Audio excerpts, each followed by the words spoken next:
बिहार का अगला मुख्यमंत्री नीतीश कुमार बनेंगे कि नहीं, इस सवाल पर आज से 26 दिन बाद 14 नवंबर को पर्दा उठ जाएगा। लेकिन 16 अक्टूबर को गृह मंत्री अमित शाह ने कहा कि इस चुनाव के बाद विधायक दल तय करेगा कि कौन अगला मुख्यमंत्री होगा। इसके बाद पूरे बिहार में चर्चा है कि एनडीए चुनाव जीते तो भाजपा नीतीश कुमार को दरकिनार कर अपना सीएम बनाएगी।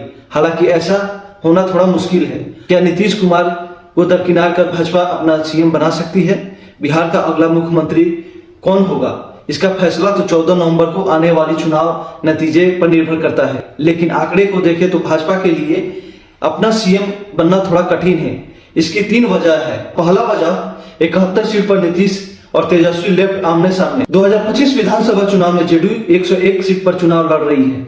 इसमें से 5 सीट पर महागठबंधन ने अभी तक उम्मीदवार नहीं उतारे हैं, यानी बची 96 सीटें। इस 96 सीट में से 59 सीट 61% सीट ऐसा है जहां जेडीयू और तेजस्वी की आरजेडी के बीच सीधी टक्कर है।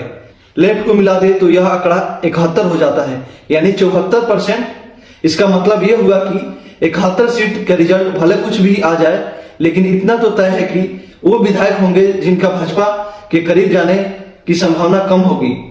सीनियर जर्नलिस्ट सत्यभूषण सिंह कहते हैं, बिहार में लालू और नीतीश की पॉलिटिक्स रही है। हम लोग ज्यादा से ज्यादा सीट पर आमने सामने लड़े ताकि भाजपा की गुंजाइश या आत्मनिर्भरता खत्म रहे। ऐसा होने से भाजपा दबाव नहीं बना पाती है। 2020 में क्या हुआ था? 2020 के चुनाव में 71 सीट पर जेडीयू और आरजेडी आमने सामने थे। इसमें से 48 सीट पर आरजेडी जीता, मतलब नीतीश कुमार के सामने तेजस्वी का स्ट्राइक रेट 67.6% रहा। तेजस्वी ने 75 में से 48 यानी 64 विधायक जेडीयू को हराकर जीते थे। महागठबंधन सिर्फ 12 विधायकों की कमी की बहुमत का आंकड़ा नहीं छुपाया था और 110 सीट ही जीत सका था। 2020 में जेडीयू आरजेडी के टक्कर वाली 71 में से सिर्फ 21 सीट ही जीत पाई थी, मतलब स्ट्राइक रेट सिर्फ 29% था। इस 71 में से 13 सीट ऐसी थी जहां चिराग पासवान और उपेंद्र कुशवाहा के कारण जेडीयू गई थी। इस बार चिराग और कुशवाहा एनडीए के साथ हैं। दूसरी वजह, चिराग कुशवाहा के साथ आने से जेडीयू मजबूत होगी। 2020 के चुनाव में एनडीए में JDU 115, BJP 110, Jitan Ram Manjhi HAM 7 और मुकेश सहनी वीआईपी 11 सीट पर चुनाव लड़ी थी। तब जेडीयू 43 सीट और बीजेपी 74 सीट और एचएएम और वीआईपी 4-4 सीट जीती थी। चिराग पासवान के अकेले लड़ने से एनडीए को 42 सीट की नुकसान हुआ था। इसमें सबसे ज्यादा 36 सीट पर नुकसान हुई जेडीयू, वीआईपी को 4, भाजपा और एचएम को 1-1 सीट पर नुकसान हुआ था। उपेंद्र कुशवाहा भी अकेले लड़े थे, जिसे 5 सीट पर जेडीयू को नुकसान हुआ था। मतलब यह हुआ कि 2020 में करीब 41 सीट जेडीयू कुशवाहा और चिराग के कारण हारी। पॉलिटिकल एनालिस्ट संजय सिंह कहते हैं, चिराग पासवान और उपेंद्र कुशवाहा के साथ आने से जेडीयू को फायदा होने की संभावना ज्यादा है। चिराग के कारण दलित और उपेंद्र कुशवाहा के कारण कोयरी वोटर का गुलबंदी हो सकती है। इस बार जेडीयू सीट बढ़ सकती है।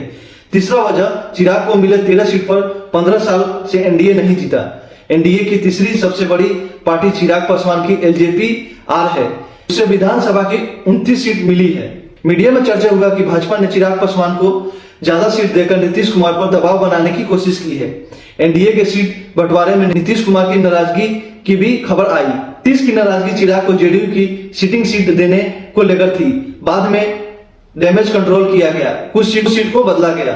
अब एलजेपी को लड़ने के लिए 29 सीट दी गई है। इसमें 26 ऐसे सीट हैं जहां 2020 में एनडीए चुनाव हार गया था।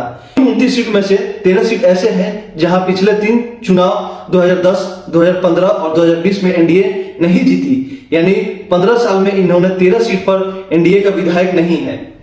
कुल मिलाकर डेटा और एक्सपर्ट के मुताबिक बिहार में नीतीश कुमार को दरकिनार करना भाजपा का अपना मुख्यमंत्री बनना थोड़ा मुश्किल है, क्योंकि भाजपा ने ऐसा कुछ किया जिससे नीतीश कुमार नाखुश हुए तो वे आरजेडी के साथ जाने का ऑप्शन खुला रख सकते हैं।